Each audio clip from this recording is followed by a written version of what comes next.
عليكم ورحمة الله. الحمد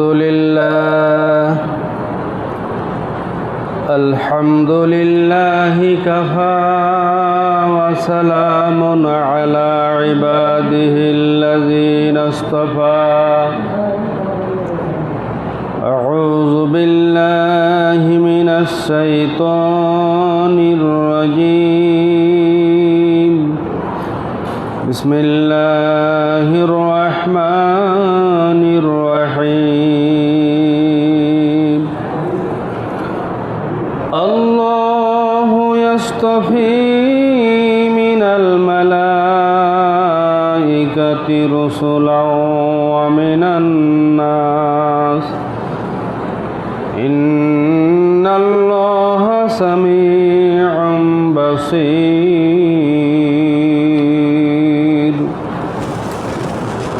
وقال النبي صلى الله عليه وسلم إن مثلي ومثل الأنبياء من قبل كمثل رجل بنى بيتا فأحسنه إلى آخر الحديث. فقد قال الله تعالى في شان حبيبه آمرا ومخبرا إن الله وملائكته يصلون على النبي يا أيها الذين آمنوا صلوا عليه وسلموا تسليما. اللهم صل على سيدنا مولانا محمد وعلى آل سيدنا مولانا محمد. كنز الكرم مولى النعم هدي الأمم لشريعته. اللهم صل على سيدنا مولانا محمد وعلى آل سيدنا مولانا محمد.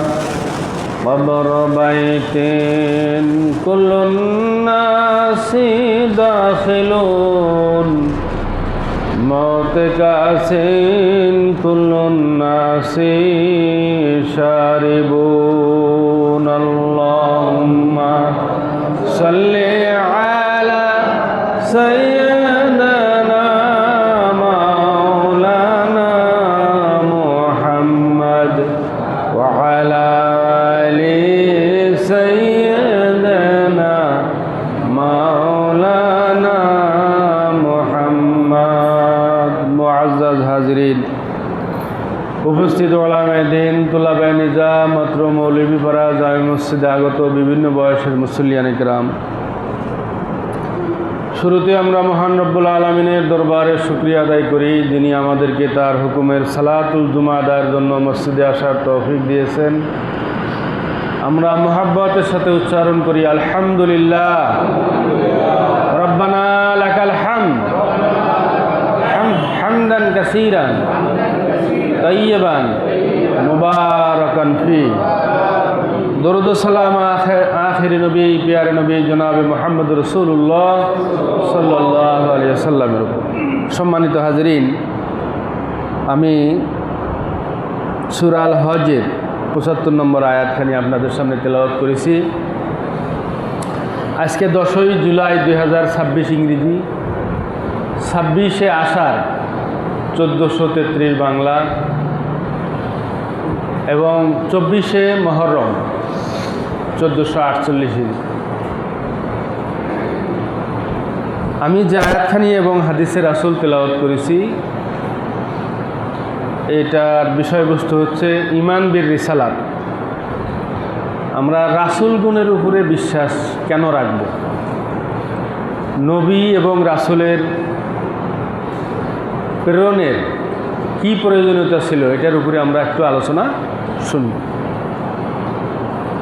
প্রথমে আসি আমরা, রাসূল শব্দের অর্থ হচ্ছে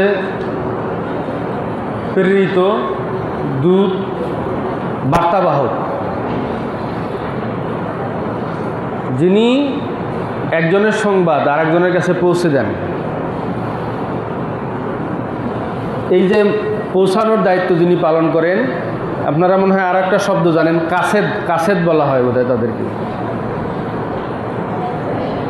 যা হোক, ইসলামের শরীয়তের পরিভাষায় নবী এবং রাসূল তাদেরকেই বলা হয় যারা আল্লাহর বিধান সৃষ্টির নিকট পৌঁছানোর লক্ষ্যে আল্লাহ কর্তৃক মনোনীত ও প্রেরিত।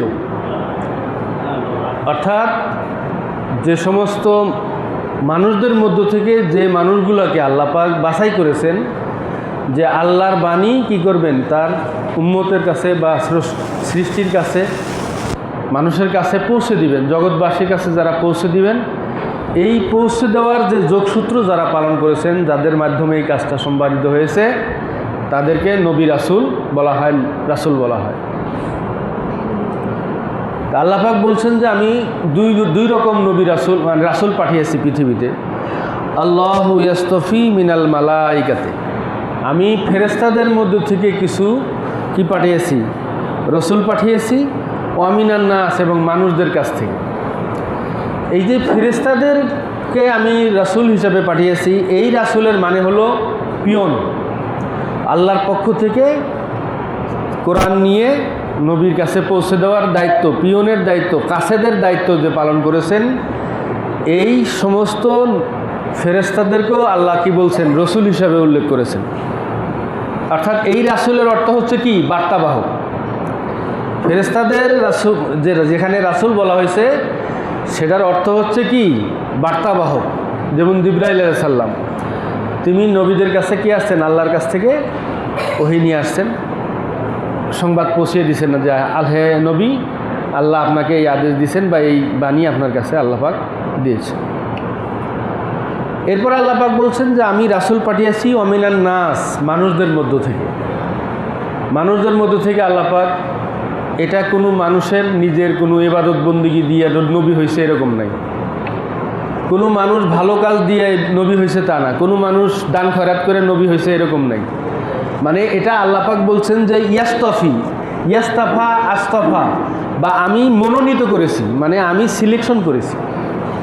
আল্লাহ পাক বলছেন যে মানুষদের মধ্য থেকে কাকে আমি নবী বানাবো, এটা আমি সিলেকশন করেছি। এটা কোনো মানুষের ভোটের মাধ্যমে হয় নাই, কোনো মানুষের নেক আমল বা ভালো কাজের জন্য হয় নাই। এটা আল্লাহর পক্ষ থেকে এককভাবে আল্লাহ পাকেরই ফয়সালা। আমাদের প্রথম নবী হযরত আদম আলাইহিস সালাম, তিনি যেমন প্রথম মানুষ এবং প্রথম নবী, আর শেষ নবী, আখিরি নবী হচ্ছে জনাবে মুহাম্মদ রাসূলুল্লাহ সাল্লাল্লাহু আলাইহি ওয়াসাল্লাম। এখন আল্লাহ পাক আবার এই যে নবী রাসূল পাঠিয়েছেন পৃথিবীতে, এটার সংখ্যা বলা হয়েছে 1,24,000, মতান্তরে 2,24,000। এর মধ্য থেকে আল্লাহ পাক সবাইকে নবী হিসেবে পাঠাইছেন, কিন্তু রসুল করে পাঠাইছেন 315 জন। অর্থাৎ এখানে একটু পার্থক্যটা হলো, আল্লাহ পাক তার আদেশ, তার কিতাব, তার নির্দেশিকা, তার আয়াত ফেরেশতা জিবরাইল আলাইহিস সালামের মাধ্যমে নবীদের কাছে পাঠিয়েছেন। এইরকম নবীর সংখ্যা 1,24,000, কিন্তু হাদিসে এসেছে যে এই 1,24,000 নবীদের মধ্য থেকে মানে বড় বড় কিতাব, মানে স্বতন্ত্র শরীয়ত, আলাদা জীবন বিধান দিয়ে আল্লাহ পাক রাসূল পাঠিয়েছেন হচ্ছে 315 জন।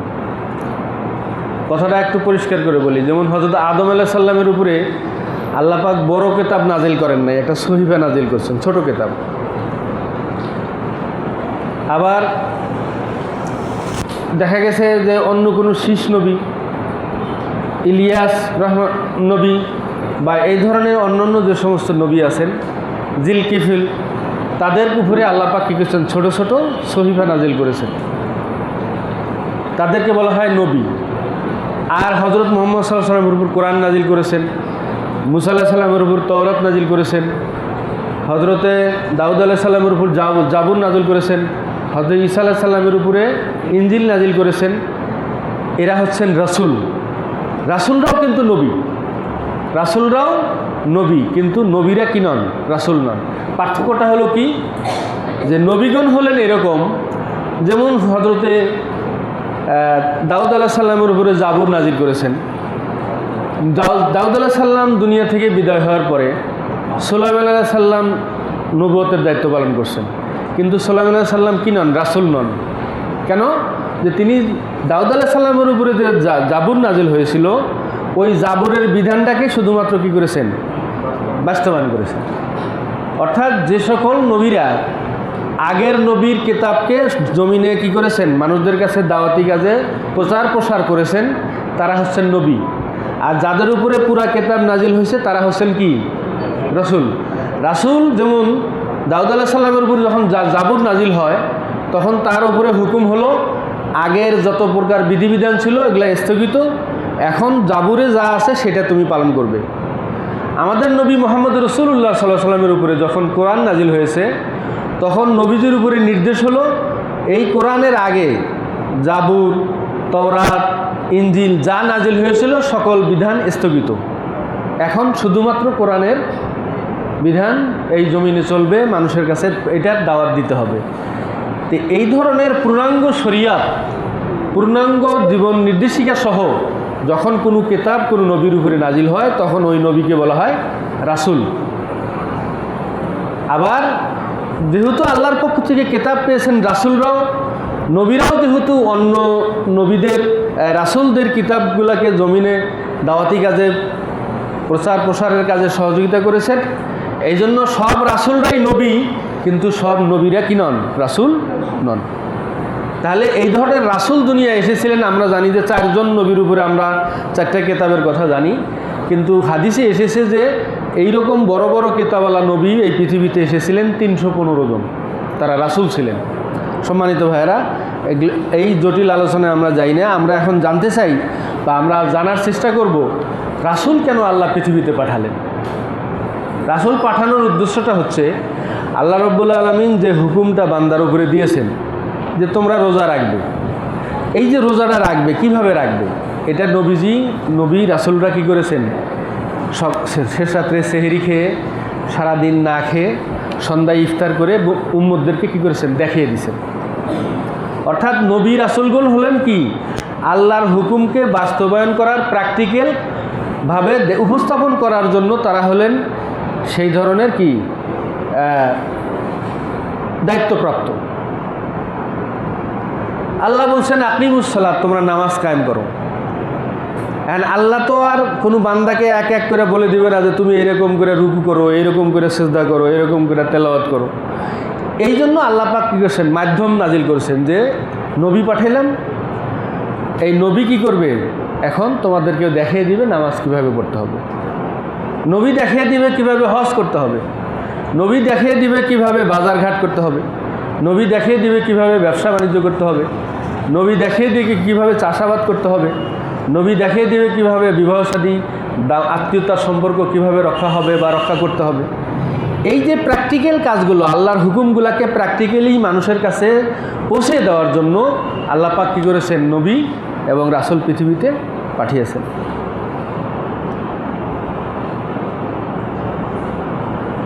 এখন নবীগণ কেন শুধুমাত্র মানুষদের মধ্য থেকে আল্লাহ পাঠালেন কেন? আল্লাহ তো ফেরেশতাদের মধ্য থেকে নবী পাঠাতেন না? নবী যদি ফেরেশতাদের মধ্যে থেকে আল্লাহ পাঠাইতেন, তাহলে মানুষ কি বলতো জানেন? যে ফেরেশতার পক্ষে এত কষ্ট করে রোজা থাকা সম্ভব। উনি যদি মানুষ হইতো তাহলে বুঝতো মানুষদের পক্ষে এত কষ্ট করে রোজা থাকা, মানুষ হইলেও উনি বুঝতে পারতো যে কত কষ্ট রোজা থাকা। 5 ওয়াক্ত নামাজ পড়া, একজন ফেরেশতার খাওয়া নাই, তার কোনো বিশ্রামের দরকার নাই, বাজার ঘাটের দরকার নাই, সে 5 ওয়াক্ত নামাজ পড়তে পারতো। যখন মানুষকে বলতো তোমরাও 5 ওয়াক্ত নামাজ পড়ো তো, তখন মানুষ বলতো কি যে আপনি বুঝবেন কি, আমার মতো বাজার করা লাগলে, আমার মতো জমি চাষাবাদ করা লাগলে, আমার মতো পেশাব পায়খানা করা লাগলে, গোসল করা লাগলে, ছেলে মেয়ের কান্নাকাটি দেখা লাগলে, তারপরে আমার মানে কত ঘুম হয় নাই বা ঘুমের কষ্ট, মাথা ব্যথা, জ্বর, এগুলো যদি আপনার হইতো তাহলে আপনি বুঝতেন যে 5 ওয়াক্ত নামাজ পড়া কত কঠিন। আপনি 5 ওয়াক্ত নামাজ দিয়ে পড়েন, আমি পড়তে পারবো না। তাহলে ফেরেশতা যদি নবী আসতো তাহলে মানুষ কি করতো? এই সমস্ত অভিযোগ করত। এই জন্য আল্লাহ পাক মানুষদের মধ্যে থেকে নবী পাঠাইছেন। আপনার মতোই একজন মানুষ, যার গায়ে আঘাত লাগলে ব্যথা লাগে, যার কোথাও কাটা গেলে রক্ত বের হয়, যার ঘুমান লাগে, যার বিবি লাগে, যার ছেলে মেয়ে আছে, যিনি খান, যিনি বাজারে যান, যিনি সমস্ত মানুষদের দুঃখ কষ্টর মতো তার শরীরেও দুঃখ কষ্ট আছে। এই ধরনের মানুষের মধ্যে থেকে আল্লাহ নবী বানাইয়া তিনি বান্দাকে দেখিয়ে দিছেন যে তিনি যদি সব এত দুঃখ কষ্টের মধ্যেও খাওয়া দাওয়া, ঘুম, চাষাবাদ, বিবাহ শাদী, বাজারঘাট, চাকরি বাকরি, এগুলো করেও যদি একজন নবী 5 ওয়াক্ত নামাজ পড়তে পারে, তাহলে তুমি 5 ওয়াক্ত নামাজ পড়তে পারবে না? এখন কি বান্দার কি বলার সুযোগ আছে যে নবীরা 5 ওয়াক্ত পড়তে পারে, আমরা পড়তে পারবো না, এরকম বলার কি সুযোগ আছে? না। নবীদেরও খাওয়া লাগতো না ভাই? নবীদেরও পরিবার ছিল না? নবীরও কি নবীর দাঁত মোবারক শহীদ হয়েছে, রক্ত বাড়াইছে, নবীর গা থেকে তো রক্ত বেরোইছে। হ্যাঁ, তাদের পার্থক্য একটু না আছে। আল্লাহ পাক কোরআনে বলে দিয়েছেন, কুল হে রাসূল, আপনি বলে দিন মানুষকে, ইন্নামা আনা বাশারুন, আমি তোমাদের মতোই মানুষ, কিন্তু আমার একটা পার্থক্য আছে, ওয়ালাকি ইউহা ইলাইয়া, আমার প্রতি আল্লাহর পক্ষ থেকে কি আসে? ওহী আসে। অর্থাৎ আমি কিভাবে চলবো, কিভাবে না চলবো, এজন্য আমার কাছে আল্লাহর পক্ষ থেকে কি আসে? আদেশ আসে। পার্থক্য শুধু এইটুকুই। কিন্তু আমারও শরীরে রক্ত আছে, গোস্ত আছে, তোমারও শরীরে রক্ত আছে, গোস্ত আছে। তোমারও ঘুম লাগে, আমারও ঘুম লাগে। তোমারও জ্বর আসে, আমারও জ্বর আসে। তোমারও ব্যথা হয় শরীরে, আমারও ব্যথা হয়। এর মধ্যে কোনো পার্থক্য নেই মানুষ হিসাবে। কিন্তু আদেশ এবং নিষেধ হিসাবে আল্লাহর পক্ষ থেকে আমার কাছে কি আসে? ওহী আসে।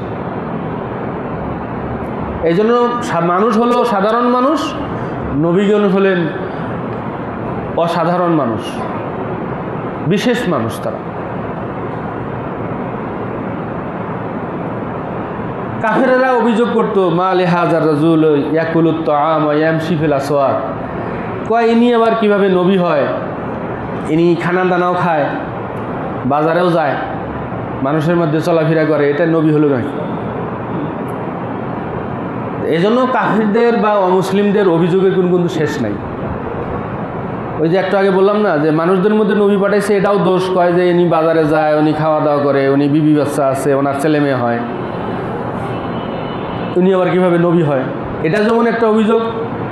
এইটা না করে যদি আল্লাহ পাক আবার ফেরেশতার মধ্যে থেকে নবী পাঠাইতেন, তখন বলতো যে ওনার তো খাওয়া লাগে না, ওনার ঘুমান লাগে না, ওনার বাজার করা লাগে না, ওনার কোনো কষ্ট নাই, ওনার জ্বর নাই, ওনার সর্দি নাই, উনি তো ভালো কাজ করতে পারবেই, আমার মতো মানুষ হলে পারতো না। এই জন্য ওই যে কয় না যে সামনে বলে যাইতে নাই, কার পিছনেও যাইতে নাই।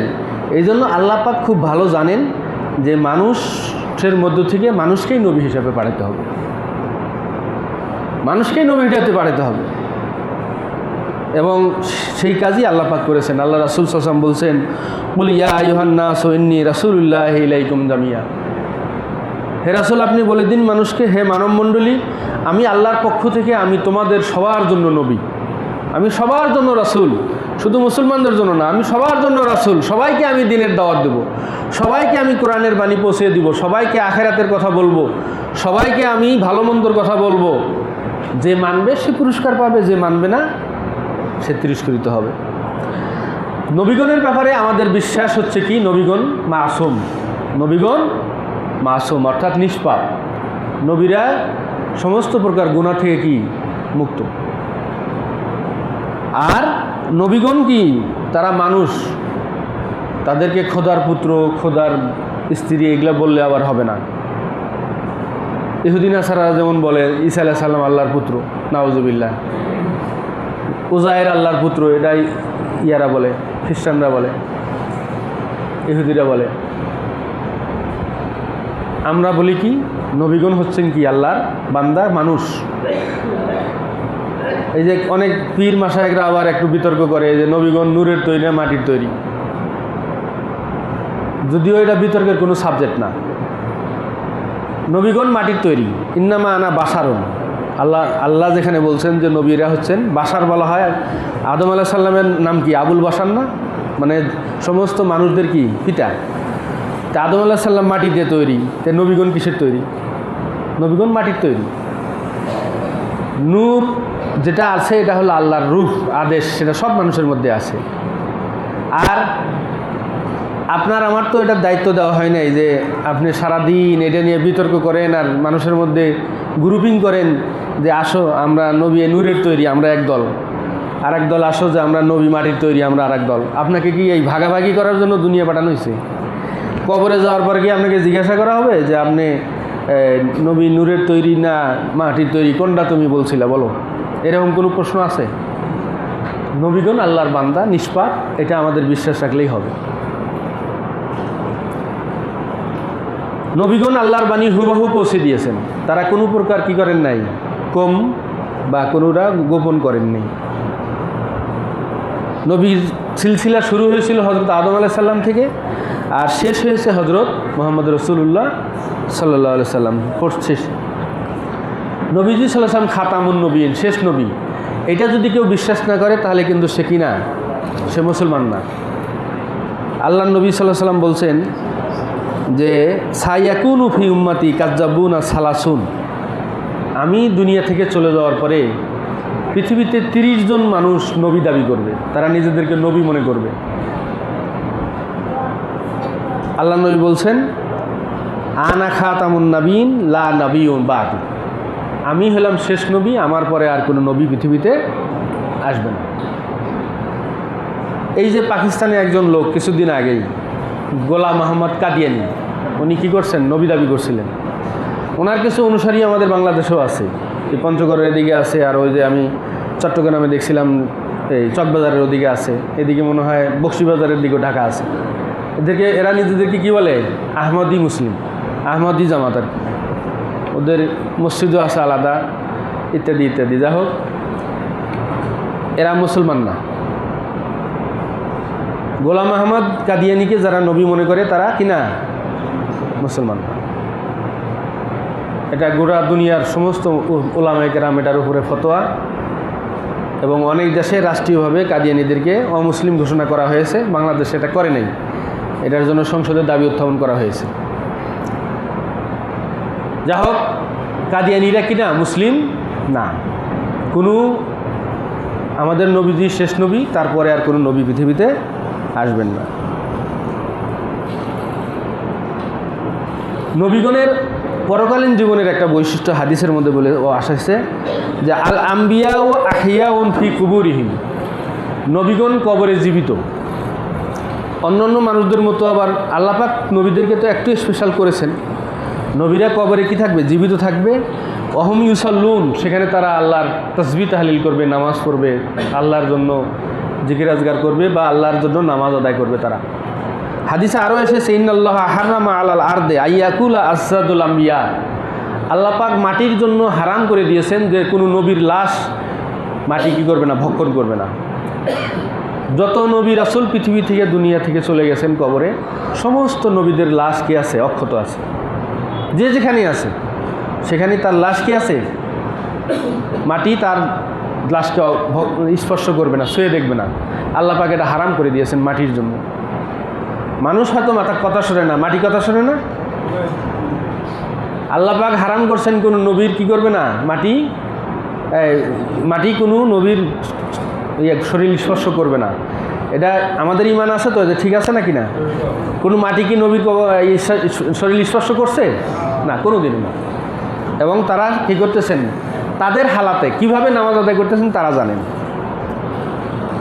যাই হোক, নবী করিম সাল্লাল্লাহু আলাইহি সাল্লাম আখিরি নবী, শেষ নবী।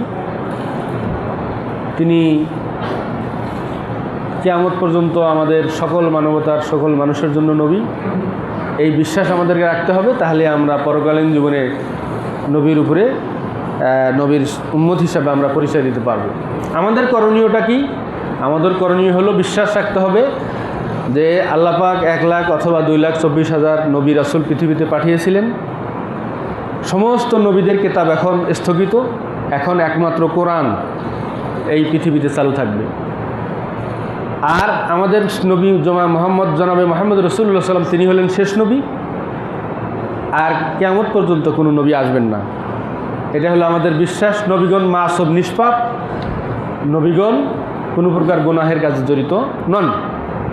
আর আমাদেরকে বিশ্বাস রাখতে হবে যে এই নবীগণ আল্লাহর বিশেষ বান্দা, যদিও তারা মাটির তৈরি, মানুষের মতোই দেখতে, মানুষের মতোই, কিন্তু তারা স্পেশাল।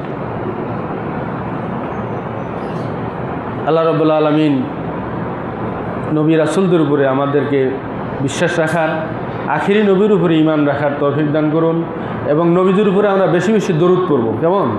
নবীদের উপরে আমাদের বেশি বেশি দরুদ পড়তে হবে, কারণ একবার নবীর উপরে দরুদ পড়লে আল্লাহ পাক 10টা রহমত বর্ষণ করেন, 10টা গুনাহ মাফ করেন এবং তার 10টা মর্যাদা বাড়িয়ে দেন। আর আমরা যখনই দরুদ করি, এই দরুদটা নবীদের কাছে পৌঁছানো হয় ফেরেশতার মাধ্যমে। তাহলে আমরা সকলেই একবার পড়ি সাল্লাল্লাহু আলাইহি ওয়াসাল্লাম। যারা সুন্নাত পড়েননি পড়ে নিন।